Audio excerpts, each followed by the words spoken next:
NBA preview all the way from Iceland, this time the 4 seeds. As the 4th seed in the East I have the Chicago Bulls. If I were to be politically correct, I'd put the Bulls in the 3rd seed, but I'm not here to do that. Last season they finished as the 3rd seed. They finished with 50 wins and lost 32. They made it to the 2nd round where they lost to the Cavs in 6 games. The Bulls, as many know, dominated the 90s and got each of their 6 titles in that time period, 2 three-peats, led by Michael Jordan and Scottie Pippen. Their last championship was in '98, where Jordan hit the game-winning shot in Utah to finish off his Bulls career. Let's see the moves the Bulls made this summer. They drafted Bobby Portis at 22, and then he got a new head coach in Fred Hoiberg. Players they lost were Nazr Mohammed and their former head coach Tom Thibodeau. Not a lot of changes, but Fred Hoiberg stands out here. Let's see how the rotation might possibly look like. There could be some changes in the starting lineup, as Fred Hoiberg is trying to find the best fit in the front court. What you could see is Pau Gasol at center, which in today's NBA might be his best position. He was amazing in the Eurobasket this summer, where he led Spain to victory.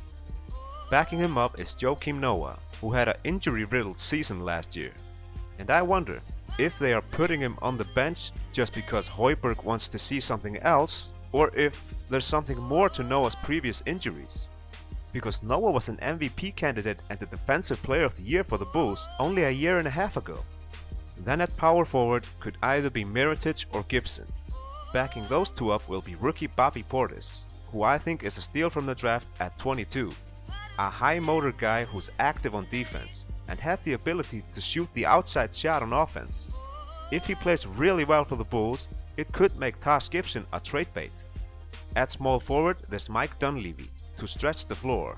He'll miss the first couple of months due to back surgery, so you'll probably see Tony Snell starting for Mike in that time period. Backing them up is Doug McDermott. At shooting guard is last year's most improved player, Jimmy Butler, who to me is the Bulls' best all-around player. He's then backed up by Kirk Hinrich. Then at point guard there's Derrick Rose, who managed to play 51 games last year, most games he has played since 2011. He averaged 18 points and 5 assists, and had a good playoff run. He's then backed up by Aaron Brooks. If I were to be politically correct, I would have put the Bulls in the 2nd or 3rd seed, but I don't trust them to be healthy. Sorry. Important pieces like Noah, Rose and even Pau have to stay healthy. Before Pau's healthy last year with the Bulls, he only managed to play 2/3 of the games in his previous 3 seasons before that. Plus he's turned 35 years old, so there's a certain caution stamp on him. If this team is healthy, and that could be a big if, they are gonna be a problem in the East. In the regular season I could see them try to save guys for the playoffs, but come playoff time they will have a strong team, and could be the 2nd strongest team in the East, in whatever seeding they may be in. The relationship between Tom Thibodeau and the Bulls management was bad, leading them to part ways. So they hired Fred Hoiberg. But is he really an upgrade over Tom Thibodeau? Not everyone can be Steve Kerr in Golden State. Fred might be more offensive oriented and could be more creative than Tom, but they have lost great defensive minds in not only Tom Thibodeau, but also in defensive specialist and assistant coach Ron Adams, who went to Golden State last season. The Bulls could rise in offensive efficiency. They were 11th last year, but they could also see a slight drop in defensive efficiency, where they were 9th in the league. To finish things off, the Bulls are a very good team if Noah and Rose are healthy, but that hasn't happened in 4 years. I can see the Bulls land anywhere from 2 to 5, but if everything goes their way, they could end up with the 1st seed. A big if. In the playoffs, I think the best they can do is go to the conference finals. They could make the finals only if they don't run into Cleveland in the playoffs, because they weren't able to beat the Cavs without Love and a hobbled Kyrie Irving, and they were only down Gasol for a few games. On to the next team. At 4 in the West I have the Oklahoma City Thunder. They finished last season in the 9th seed with 45 wins and 37 losses. They have once won an NBA title, and that was in 1979, back when they were the Seattle Supersonics, led by Dennis Johnson, Gus Williams, Jack Sigma and many more. Let's see the moves the Thunder made this offseason. In the draft they got Cameron Payne at 14 and Dakari Johnson at 48. Then they got a new head coach in Billy Donovan. Players they lost were Jeremy Lamb, Perry Jones, Kendrick Perkins and their head coach Scott Brooks. Let's see how the rotation might possibly look like. In the middle there's Steven Adams, who played well for the Thunder last year. Backing him up is Enes Kanter, a good low post threat that the Thunder have lacked. Serge Ibaka is the perfect player for him to play next to, because Kanter is just awful defensively.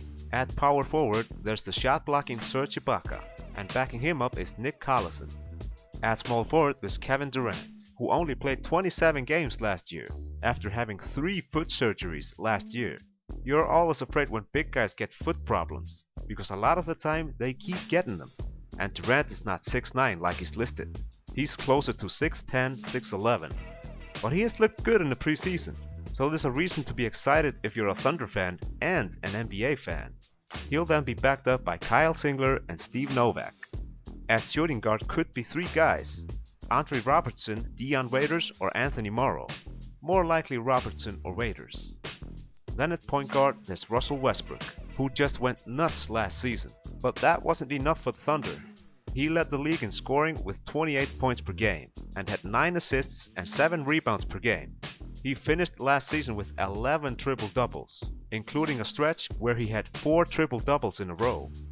Even without Durant, the Thunder were 10th in offensive efficiency, so you can expect that to increase a lot. On defense they were in the middle of the league, 15th in defensive efficiency. That will also rise because Durant is a good defender, plus he's very long. Then the wildcards, Kanter and Waiters. They will need to perform well for the Thunder, if they are going to make a run for the finals. Because if you think about it, both of them came in mid-season trades, from teams that didn't want them on their team. And both of those teams, the Jazz and the Cavs, went on big runs after getting rid of them. This Thunder team will have to stay healthy.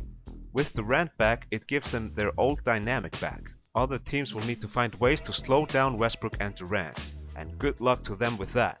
Because to me, they have the 2 guys who are best at their positions in the West, in Kevin Durant at small forward and Russell Westbrook at point guard, who I think is a better overall basketball player than Curry and Paul. There will be a lot of pressure on new head coach Billy Donovan because of the luring possibility of Kevin Durant leaving in free agency. I think he'll do a good job in OKC. Question is, will it be enough? I'm not sure it will, unless they make the finals. The whole Durant free agency thing is interesting, because with the cap rising from around 70 million this year to just over 100 million next season, so there's going to be a lot of teams with cap space. If he wants a deal for 35 million a year, he could join the Clippers or the Warriors, but we'll have to see how high the cap goes. So there's more competition against OKC to keep him, but I hope he stays there. To finish things off, this Thunder team is a very dangerous team and has the ability to win 60 games. I can see them finish somewhere between the 5th seed and the 2nd seed. They can absolutely make the finals. That's it for now. Like, subscribe and peace.